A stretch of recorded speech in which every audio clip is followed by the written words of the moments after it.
Bayangkan sebuah energi yang luar biasa besar, tersimpan di dalam partikel yang sangat kecil. Partikel itu disebut atom. Bom nuklir adalah senjata yang melepaskan energi dahsyat ini dalam sekejap mata. Ini bukan ledakan biasa. Kekuatannya ribuan, bahkan jutaan kali lebih kuat dari bom paling kuat sekalipun. Energi ini dilepaskan melalui dua cara, membelah inti atom, yang disebut fisi nuklir, atau menggabungkan inti atom, yang disebut fusi nuklir. Keduanya menghasilkan ledakan yang tak terbayangkan, mampu menghancurkan sebuah kota dalam hitungan detik. Ini adalah puncak dari teknologi penghancur yang pernah diciptakan manusia. Kekuatan bom nuklir tidak hanya terletak pada ledakannya. Energi yang dilepaskan menciptakan gelombang panas yang luar biasa, lebih panas dari permukaan matahari. Panas ini bisa membakar apa saja dalam radius berkilo-kilometer. Selain itu, ada gelombang kejut yang sangat kuat, setara dengan angin topan paling kencang, yang meratakan bangunan, pohon, dan semua yang ada di jalurnya. Namun, yang paling mengerikan dan membedakannya dari senjata lain adalah sesuatu yang tidak terlihat, radiasi. Zat radioaktif yang mematikan ini menyebar dan bertahan selama bertahun-tahun, meracuni tanah, air, dan makhluk hidup. Senjata ini bukan fiksi ilmiah. Ini adalah kenyataan pahit dalam sejarah kita. Pembuatannya melibatkan ilmuwan-ilmuwan terpintar di dunia, dalam sebuah proyek rahasia, yang didorong oleh ketakutan dan persaingan perang. Mereka berhasil membuka kotak Pandora, melepaskan kekuatan yang seharusnya tetap terkunci di alam. Sejak saat itu, dunia hidup di bawah bayang-bayang ancaman pemusnahan massal. Ancaman bahwa satu keputusan salah dari seorang pemimpin bisa memulai akhir dari peradaban seperti yang kita kenal. Ini adalah beban berat yang kita pikul bersama. Jadi, secara sederhana, bom nuklir adalah senjata yang menggunakan kekuatan inti atom untuk menciptakan kehancuran total. Ledakannya menghasilkan bola api raksasa, gelombang kejut yang menghancurkan, dan radiasi mematikan yang tak terlihat. Ini bukan sekadar bom yang lebih besar, ini adalah kategori senjata yang sama sekali berbeda. Sebuah senjata yang dampaknya tidak hanya dirasakan saat meledak, tetapi juga oleh generasi-generasi berikutnya. Memahami apa itu bom nuklir adalah langkah pertama untuk menyadari betapa berbahayanya jika senjata ini sampai digunakan. Pagi itu, 6 Agustus 1945, langit di atas kota Hiroshima, Jepang, cerah. Warga memulai hari mereka seperti biasa. Anak-anak berangkat ke sekolah, orang dewasa pergi bekerja. Tidak ada yang menduga bahwa dalam beberapa saat, dunia mereka akan berubah menjadi neraka. Tepat pukul 8:15 pagi, sebuah pesawat pengebom Amerika bernama Enola Gay menjatuhkan sebuah bom atom yang diberi nama Little Boy. Bom itu meledak sekitar 600 meter di atas pusat kota, melepaskan kilatan cahaya yang membutakan, lebih terang dari 1000 matahari. Inilah pertama kalinya dalam sejarah manusia, senjata nuklir digunakan dalam perang. Kilatan cahaya itu diikuti oleh suara gemuruh yang memekakan telinga dan gelombang panas yang membakar. Suhu di pusat ledakan mencapai jutaan derajat Celcius. Orang-orang yang berada di dekat pusat ledakan langsung menguap menjadi abu, hanya menyisakan bayangan mereka yang tercetak di dinding atau trotoar. Bangunan dalam radius 2 km dari pusat ledakan rata dengan tanah. Kayu, kertas dan kain langsung terbakar, menciptakan badai api raksasa yang melalap seluruh kota. Hiroshima, sebuah kota yang hidup dan ramai, lenyap dalam sekejap. 3 hari kemudian, pada 9 Agustus 1945, mimpi buruk itu terulang kembali. Kali ini, sasarannya adalah kota Nagasaki. Sebuah bom nuklir kedua, yang lebih kuat bernama Fat Man, dijatuhkan. Meskipun geografi Nagasaki yang berbukit-bukit sedikit mengurangi area kehancuran, dampaknya tetap sama mengerikannya.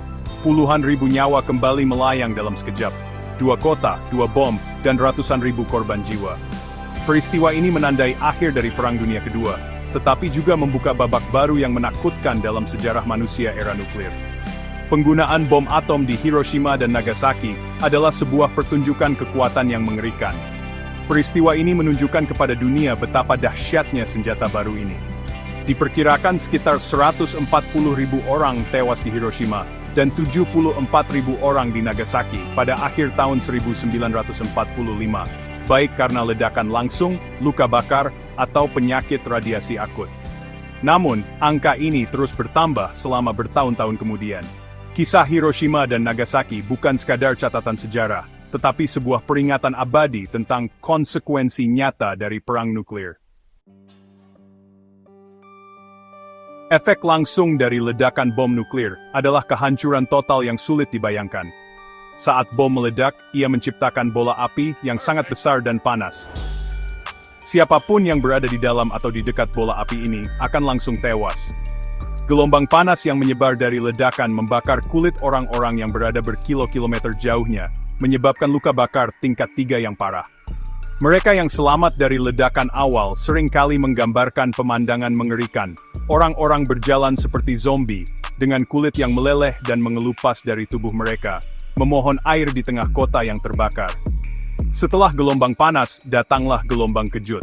Ini adalah dinding udara bertekanan tinggi yang bergerak lebih cepat dari kecepatan suara. Gelombang ini memiliki kekuatan untuk merobohkan gedung-gedung beton bertulang, seolah-olah terbuat dari kardus. Jembatan runtuh, tiang listrik tumbang, dan puing-puing beterbangan seperti proyektil mematikan. Orang-orang terlempar, terbentur, atau terkubur hidup-hidup di bawah reruntuhan rumah mereka sendiri. Dalam beberapa menit, lanskap kota yang tadinya teratur berubah menjadi tumpukan puing yang membara dan berasap. Infrastruktur penting seperti rumah sakit, sekolah, dan stasiun pemadam kebakaran hancur lebur. Namun kengerian tidak berhenti di situ. Efek jangka panjang dari bom nuklir mungkin lebih menakutkan karena sifatnya yang tidak terlihat dan bertahan lama. Radiasi nuklir adalah pembunuh diam-diam. Partikel radioaktif yang dilepaskan oleh ledakan menyebar kemana-mana, mencemari udara, air, dan tanah. Orang-orang yang selamat dari ledakan awal mulai jatuh sakit beberapa hari atau minggu kemudian. Mereka menderita mual, muntah, rambut rontok, dan pendarahan internal. Ini adalah gejala penyakit radiasi akut, yang seringkali berujung pada kematian yang menyakitkan. Bagi mereka yang bertahan hidup lebih lama, radiasi terus menghantui mereka. Risiko terkena kanker, seperti leukemia dan kanker tiroid, meningkat secara drastis. Anak-anak yang lahir dari para penyintas seringkali mengalami cacat lahir atau masalah kesehatan serius. Lingkungan pun rusak parah. Tanah dan air menjadi tidak aman untuk digunakan selama bertahun-tahun. Hujan hitam, campuran debu radioaktif, jelaga, dan uap air turun setelah ledakan, menyebarkan kontaminasi lebih jauh. Efek bom nuklir bukanlah peristiwa sesaat. Ia adalah hukuman seumur hidup bagi para penyintas dan warisan beracun bagi generasi mendatang. Di balik kehancuran fisik yang terlihat, ada luka yang lebih dalam dan tak kasat mata, trauma psikologis. Para penyintas, yang dikenal sebagai hibakusha di Jepang, harus hidup dengan kenangan mengerikan sepanjang sisa hidup mereka.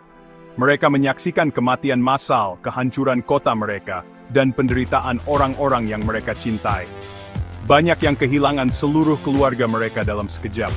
Perasaan bersalah karena selamat sementara yang lain tewas, dikenal sebagai survivor's guilt, menghantui banyak dari mereka. Mimpi buruk, kecemasan, dan depresi menjadi bagian dari kehidupan sehari-hari. Trauma ini tidak hanya bersifat pribadi, tetapi juga sosial. Para hibakusha sering menghadapi diskriminasi.